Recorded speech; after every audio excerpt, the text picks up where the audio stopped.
कुछ बातें ऐसी होती हैं जिन्हें सार्वजनिक मंच पर कहने के लिए उस विषय की पूरी ऐतिहासिक और वैचारिक बुनियाद को साथ रखना पड़ता है। लेकिन सवाल ये है, क्या ये नैतिक जिम्मेदारी केवल बोलने वाले की होती है या फिर समाज की, कि वो कही गई बात पर कुछ प्रतिक्रिया देने से पहले उस विषय की कुछ आधारभूत समझ रखे। जैसे एक बार रोमिला थापर ने कहा था कि जब युधिष्ठिर को राजपाट संभालने के लिए कहा गया तो उन्होंने खुद अपने सन्यासी होने का विकल्प सामने रखा। रोमिला थापर ने कहा कि कुछ इतिहासकार अब मानते हैं कि युधिष्ठिर के दिमाग पर संभवतः इस समय सम्राट अशोक की छवि रही होगी।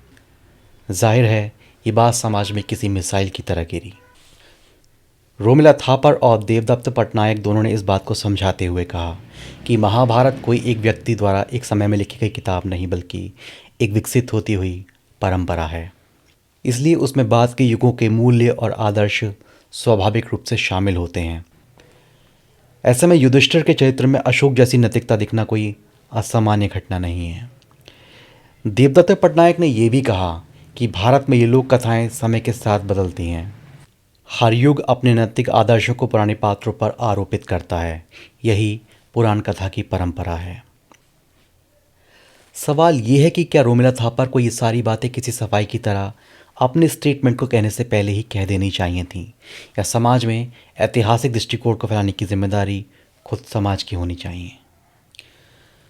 क्योंकि हम में से ज़्यादातर लोगों के लिए असली तथ्य ये है कि अगर अशोक 3000 वर्ष पुराना ऐतिहासिक किरदार है तो युधिष्ठिर उससे भी कई हजार साल वर्ष पुरानी किरदार।